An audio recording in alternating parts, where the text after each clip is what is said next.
needs of our students is a top priority. And I think it's a priority for our community. And it's also a priority for me personally, and also as a senator in my office as well.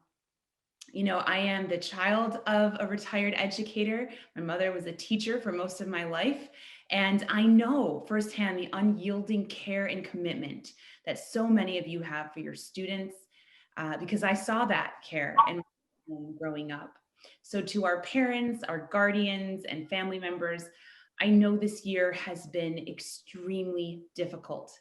You've been asked to support your children through enormous changes and challenges, while also navigating your own career for many of you and trying to keep your family. And to the students in attendance, thank you so much for being here. We're here because of you, because we want to better support you. Over the last year, you've gone from classrooms filled with your friends to remote learning and missing out on sports, concerts, graduations, spending time in person with family and friends. You've lost more and endured more than any of us could imagine at your young age. But I'm so proud of you. And I know that so many of the adults in this room, this virtual room, are proud of you. And we're so appreciative that you have made the time to join us here today in your own busy schedules of remote learning or hybrid learning. We really look forward to hearing about what it is that you need and being able to use that information to find real ways to actually support you.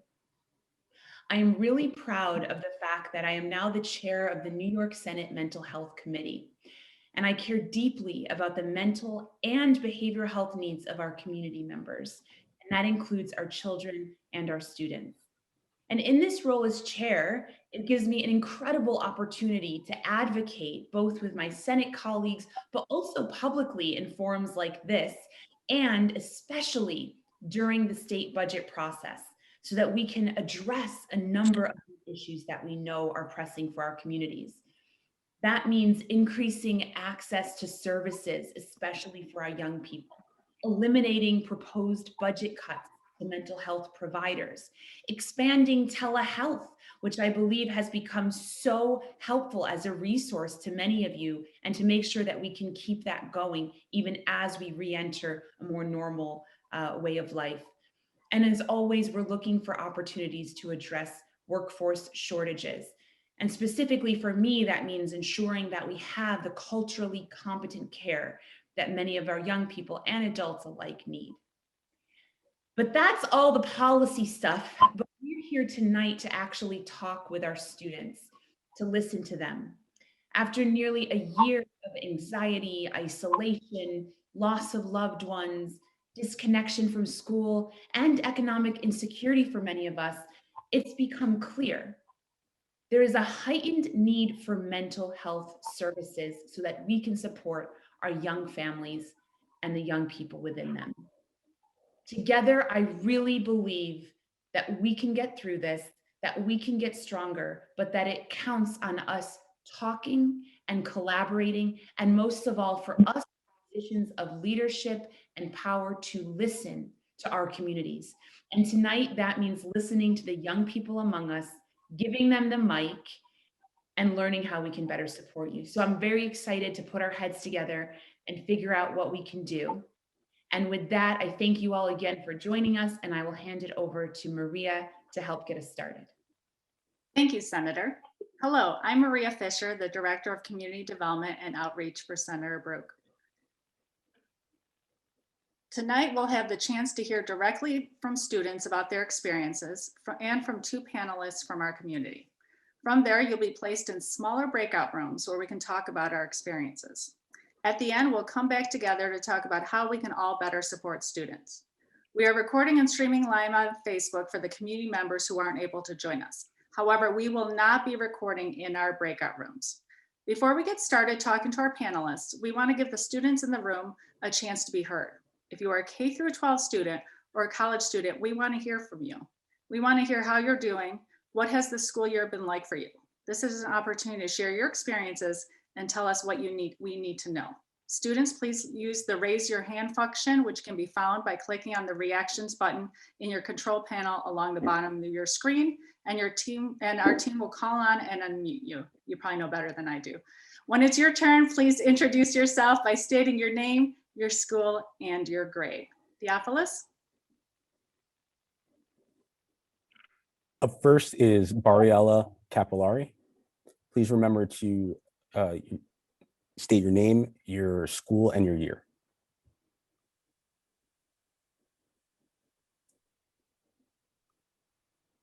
Bariella, you're on mute. Good evening, everyone. I'm Bariella Capolari. I'm a junior at the University at Albany studying political science and EHC, which is Emergency Preparedness, Homeland Security, and Cybersecurity. I'm going to give a rough kind of story of how COVID went down for college students, especially at UAlbany. So starting January, I was in an ethics class, and every morning my professor would start with how many numbers there was of this virus that started. And every morning I'd be like, okay, where's the actual teaching on ethics? And then fast forward to March 11th, which is now, I believe, 9 days away. When it was a year ago, I was sitting on an executive board meeting trying to plan a trip to Washington, D.C. for a club I was involved in, when Governor Cuomo got on a briefing and stated that we were going to go remote. CUNY and SUNY. None of us were aware of what that meant and how long this was going to last. So it was a lot of unknown, and we thought it was just going to be spring break. You know, we had an extension of a week and we could go back to campus and things were going to be perfectly fine. And then we found out that we were going to go fully remote and working from home. And so the stressors of having to listen to your little brother screaming on Xbox while you had a lecture going on, and parents coming in and out, as well as not knowing what was going to go on for our careers, especially being college students. And we were at a critical time where we needed to gain experiences, not only in the classroom through our relationships with our professors, but internships.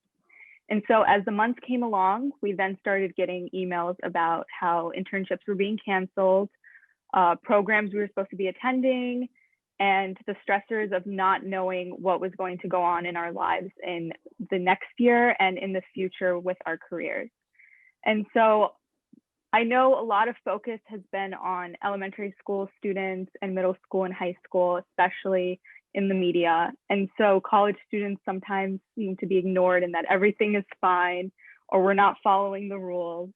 That's where we tend to be portrayed. But we also have a huge amount of stress on our shoulders of how to handle being in a pandemic, getting relationships with professors in order for our careers to strive, as well as getting experience in any workforce, whether it's politics or it's the medical field, in having to kind of set the foundation blocks for our careers in the future. So I just wanted to say thank you to all the educators who've been patient with us as students, because I know it has been difficult. You guys have been on this journey with us and trying to figure out how online learning is. And I also wanted to say how stressful it's been trying to juggle everything, because we've had to be students as well as kind of have our personal lives thrown in this mess and of the unknown. So yeah, thank you so much. Thank you, Bariella. Bernard Alexander, I'm going to unmute you. Please remember to state your name and your school and what year you are. Hello, everyone. My name is Bernard Alexander. I'm a sophomore at MCC. I'm pursuing a degree in political science. And honestly, I thought Zoom classes and distance learning would be relatively easier than I thought it was. I've never been hit with such a tsunami of constant work every single week. And the fact that right now we have 15 weeks of classes nonstop, no breaks or anything. So I've gotten pretty anxious with all the work that I've been receiving. I've gotten worse grades this year than ever before. When I was in class, I was doing great, and I'm like kind of thankful that my class and my school has like a pass-fail thing instead of like final grade averages. So that's really good for me and other people as well. I've gotten really used to physical school, my friends, and the connections that I've formed, and I've taken for granted just going from my dorm to my friend's dorm, going to get some food at the cafeteria. Things as simple as that. Being an extrovert, that's also caused me a lot of stress. But I take it as like, this is the only thing we can do in this situation if you don't want to put your dreams on hold of getting an education and getting a degree. So if you really want this, got to do what you got to do in this situation that we're in to protect yourself and others. Thank you. Up next, and thank you, Bernard. Up next is Maya. And I'm looking, I don't see Maya.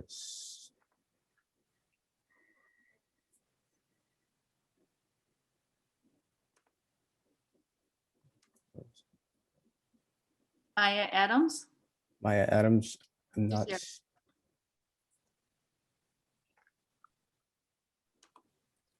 I apologize.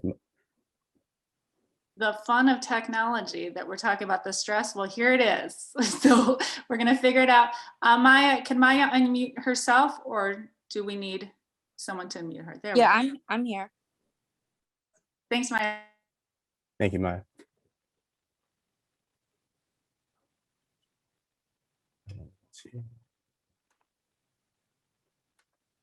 Maya, do you want to talk about your experiences? Maya, there you are. Sorry, I'm kind of having technical difficulties right now. So I prepared to say something. Let me open it up. Hi, my name is Maya Adams, and I'm a student in the Rochester City School District. I'm also a 7th grader. One thing that my district has failed to address is the mental trauma that we are facing during this pandemic. Logging onto a computer, going to class, not speaking to anyone due to chat being disabled / social anxiety, then logging out of class is the daily routine of most kids in our schools. School has never been about just learning. It's about seeing your friends, learning to socialize, creating bonds with your peers, yet all that has been swept under the rug with virtual learning. Teachers say that turning on your camera is easy, yet they don't understand the anxiety we face because we don't know our classmates through restrictions that don't allow us to socialize. Part of depression is that it feels like it's never going to get better, and we have spent 6 months doing virtual learning and our chats are still disabled. We still don't know what half of our class looks like, and teachers still expect us to do double the work. So on top of taking care of our siblings or nieces and nephews, we have to worry about doing double the homework we would normally have. Adding on a 30-minute class to the beginning of our schedules every day is not helping. We need actual one-on-one support. Most parents can't afford to get a therapist for their kids, so they rely on school counselors, and these counselors are providing help for the whole school, meaning that you can only get 10 to 15 minutes with them. These systems are taking shortcuts around helping our students, and they need to change for the sake of our future.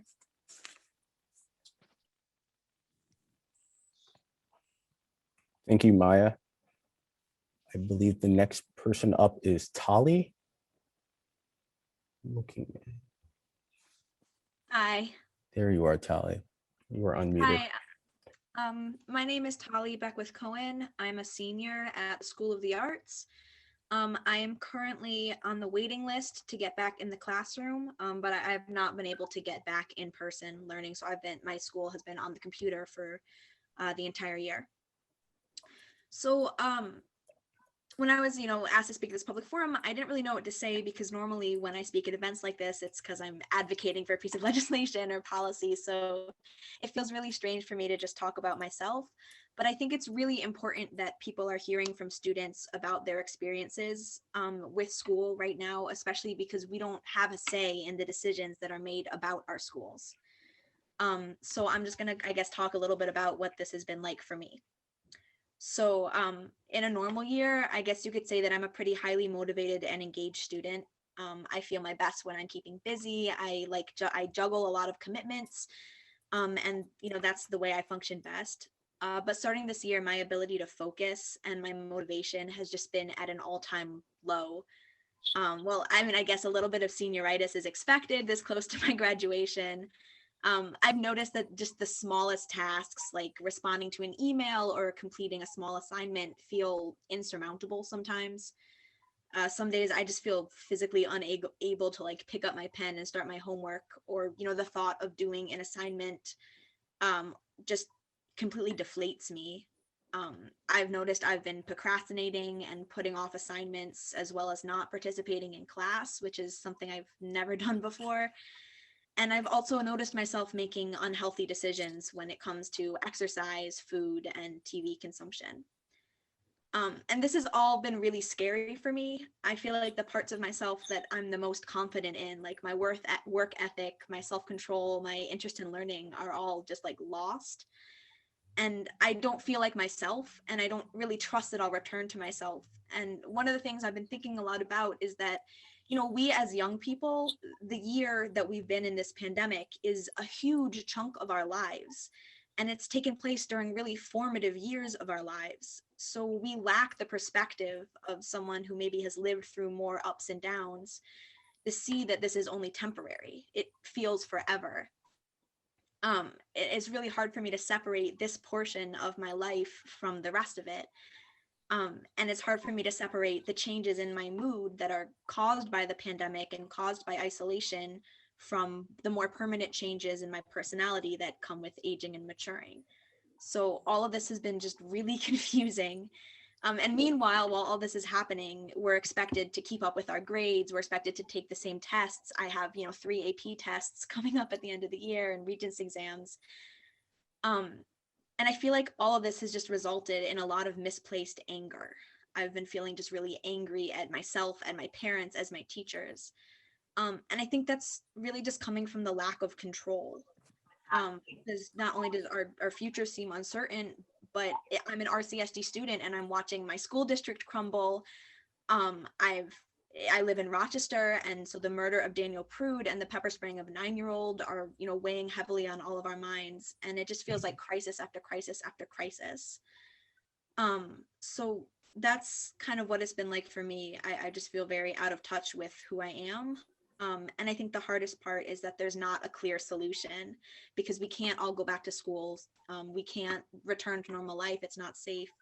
So it's scary when we know that there's not really, it doesn't feel like there's anything that can change. So I guess that's kind of what it's been like for me. Thank you for giving me this opportunity to share.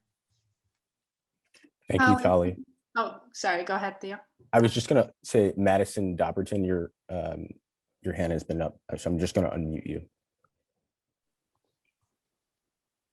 Hi, my name is Madison Dauberton. I am a double major in public health and nursing at Nazareth College. I'm a sophomore. I am also participating 5 days a week, volunteering to do our mass surveillance testing here. Our numbers have been way down at Nazareth College. We've barely had any positive COVID tests.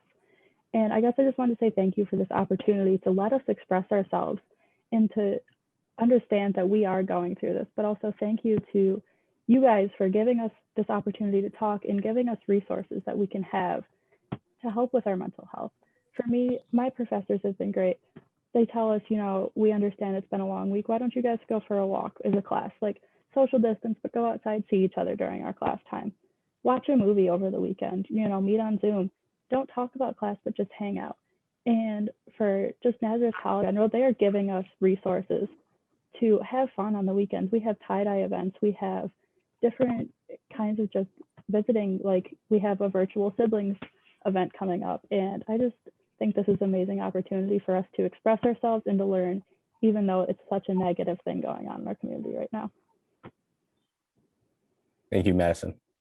Thank you, Madison. And it's amazing. As much as it's amazing for students, it's even more amazing for us to hear from you. And we're so thrilled that you're here and that students came today.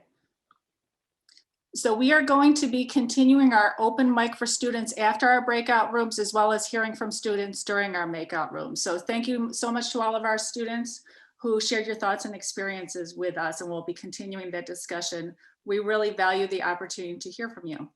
Next, I want to introduce 2 panelists who are going to talk about the mental health challenges facing our community students and families and the resources available.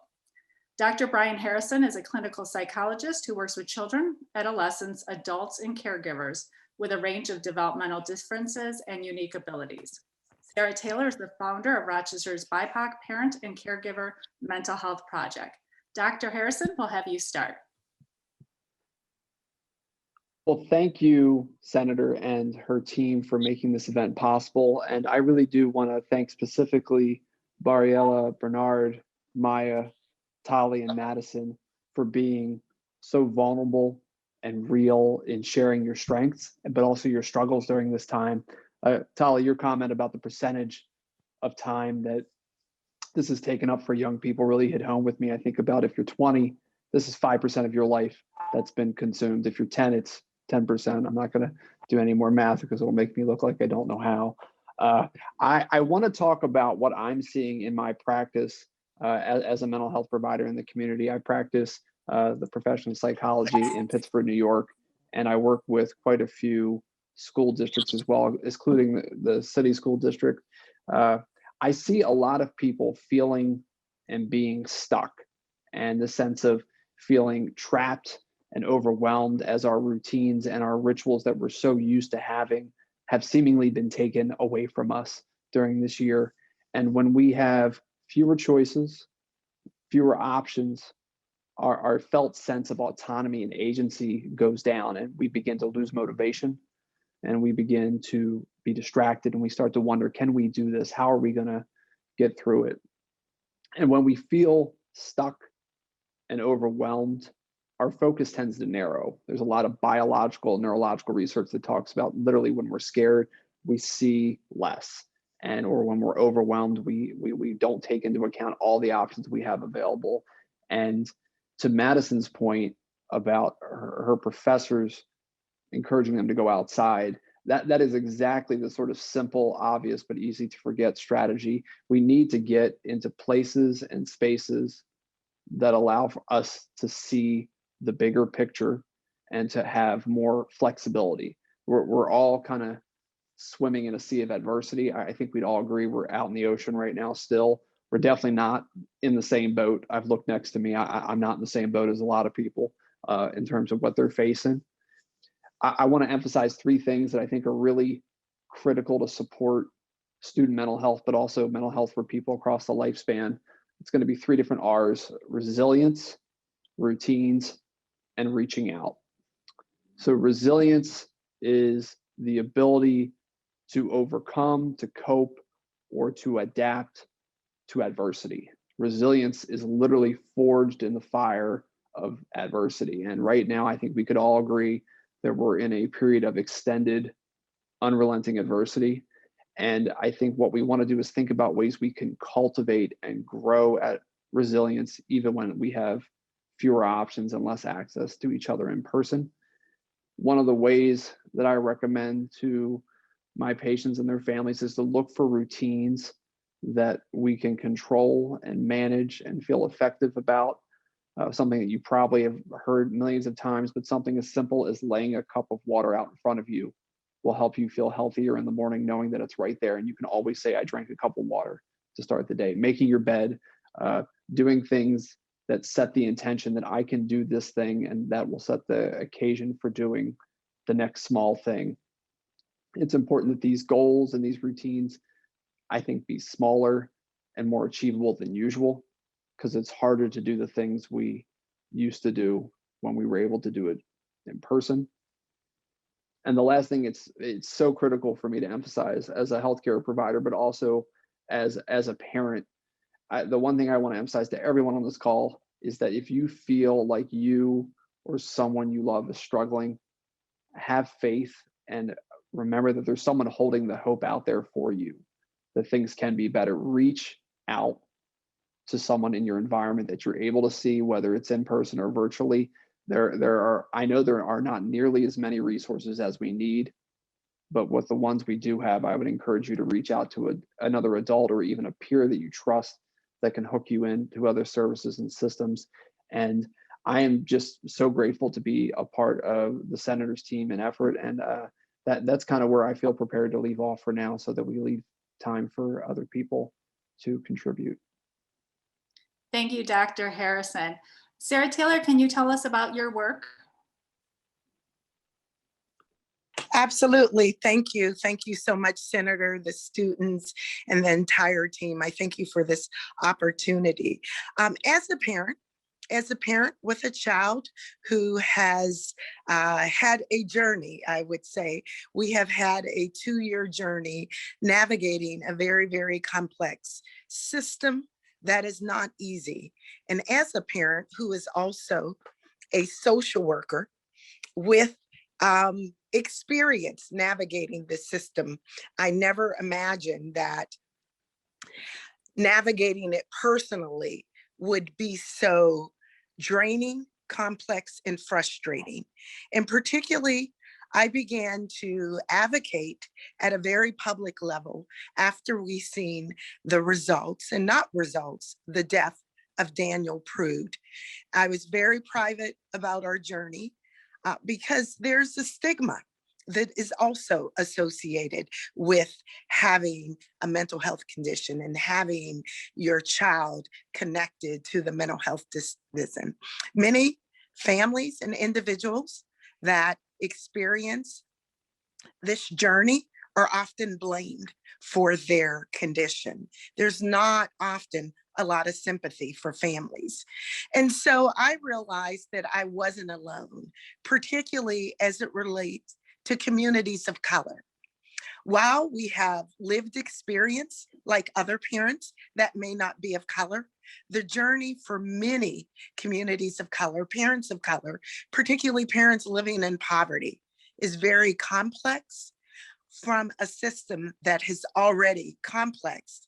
And when we think about poverty and oppression and the heightened level of injustices that we have seen, it called for me to use my influence, to use my experience, and speak up. While I cannot speak for all parents, my journey looks different. I do have some level of privilege. It was important for me to go in the neighborhoods, particularly in the city of Rochester. 14621, 14609 is where we started, in the heart of the city, recognizing that there's great advocacy groups out there, understanding that those advocacy groups don't necessarily engage or target communities of color, particularly in this city. So what did we do? I began to convene with other parents that said, I have similar experience. We began meeting at churches, meeting at community centers. We started on the east side of Rochester and got calls from parents on the west side. And that's how it began. In October, quietly, just having support groups, because having these conversations are not always comfortable. There's often a lot of shame that comes with these discussions and disclosing some of the experiences. I myself had a horrific experience at my house on November 1st when my little girl, who was visiting for the weekend, was mental hygiene. And after I went to the door explaining to the police that she has a mental health condition, they entered my home, standard procedures of what they do, and grabbed her and took her outside and roughly, I say, and put her in the police car as we waited for 20 minutes. And when I think about that experience and seeing what we've seen with a 9-year-old, that's not an isolated incident.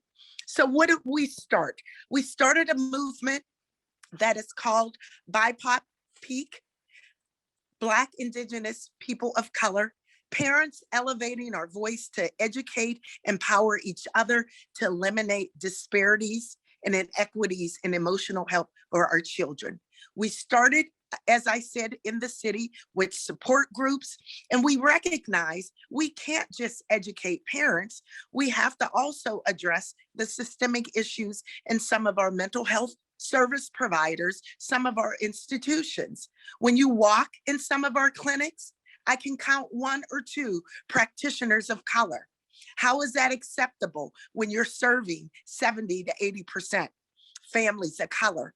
We need to have those that are providing services to us that look like us at times. And so we convened a board, a parent ambassador board that this organization is driven by, from the refugee community, the Latinx community, Native American community, and it's led by parents with shared experiences. We have gone into organizations to provide training to providers from the lens of a parent. We know there's not a model like this where there's actually parents going into organizations and training providers. So our hope is that we will expand, and as we work with the senator and other stakeholders in this community that say, we believe in your model, we have seen the work you have done. We have built a network of trust with our parents that have lived experience. There's a heightened level of distrust now for systems, law enforcement. When I think about the children that are in the city school district and other districts that serve low-income families, those children that may have IEPs and receive special education services for emotional disorders and symptoms, who is helping them? Who is raising the voice of that parent that may be in oppressive conditions and situations? So it's so important. And so I'm excited as we expand and partner with stakeholders, but most of all, elevate the parent voice. That is our goal, to change systems. There's wait lists in many of our clinics from 6 to 8 weeks. How is that possible when your child is in crisis? We go into large hospital systems and wait 10 hours to be seen, only to go home, be told to go home. You got good services on paper. So we need to be in the communities, and we're challenging and calling for providers that say they want to serve communities, particularly high poverty census tracts, to really come in the communities. And I'll close by saying, in October of 2020, a report was released by Mental Health of America, and it highlighted 13 cities in the nation that were considered a triple threat to a negative impact on the mental health of people in that community. Of 13 cities in the nation, Rochester was listed as one of them, a triple threat. No outcry from stakeholders, no outcry from providers to say, wait a minute, even look at the report and say, what can we do to help families in high poverty census tracts? So that is our goal. We're not going anywhere. We're going to continue to outreach and elevate the voice of families and go to providers and say, this is what works for us, not have providers come to us with their model. So I'm excited. We have a strong parent board that speaks up, and I have a great clinical training team as we go train providers in cultural competence and racial equity, and so they can understand how to improve services from the lens of a parent. So we're excited about this model and bringing other national models to this community. So for me, it's not about outcomes. For me, it's about saving lives. Thank you so much. And you asked who is speaking up and standing for these families, and I say you are, Sarah. And the senator is joining you, and we will be fighting with you arm in arm to help vulnerable families. So thank you to Sarah Taylor and Dr. Harrison. Now we will break into small discussion groups led by our volunteer facilitators. We have an amazing group of facilitators today. Let me introduce you. Dr. Sim Covington is the Chief Diversity Officer at Finger Lakes Community College. Rakia Hardaway is a social studies teacher at Edison Tech High School. Tony Jordan is the RCSD Director of Youth Engagement and Cultural Relations and a former pro football player. Julie Mitchell is a Fairport High teacher. Virginia Nacy is the President of Drug Free Irondequoit Together. Jeff Reese is the City of Rochester Recreation Youth Specialist, and you may have seen Jeff in the news. We're so happy Jeff is here today. He was one of the first COVID patients in Rochester, was in the ICU 25 days, is now back to work serving our students in the community. And we're so happy you're here, Jeff. Thava Kumar Slavan is a senior primary therapist at Rochester Regional Health and co-chair of diversity and inclusion for the Pittsburgh Parent Teacher Student Association. Danny Vega is the Rochester Children's Scholarship Fund President and retired East High Guidance Counselor. Dr. Kimberly Willis is the Director of Financial Aid at SUNY Brockport. Julianne Wise is the RCSD Rochester International Academy Librarian. Thank you so much to these facilitators who have volunteered their time and expertise for this event. Now each of us will be placed into a breakout room for the next 15 minutes. The groups in each room will discuss these 2 questions, which we're placing in the chat. Our first question for students: as we approach the 1-year mark of COVID-19, how are you, your friends and classmates most impacted by the pandemic? For our parents, educators, and community members, your first question is, how are the students in your life and in our community most impacted by the pandemic? Then the second question for students, parents, educators, and community members: how can our community be more supportive of student and family mental health needs? We want to make sure to hold space for each other and be kind to each other during this discussion. Please be respectful of different perspectives that are shared and be mindful of sharing the mic with your group members. There will also be someone from our office in each breakout room taking notes to share your feedback with the senator. The senator will be stopping by some of the breakout rooms to hear from you. After the breakouts, we'll come back together as a group and we'll have dedicated time and space to hear from those that would like to share their thoughts and personal experiences with a larger session, followed by a chance to hear from our panelists once more with any final remarks. We'll see you back here in 15 minutes.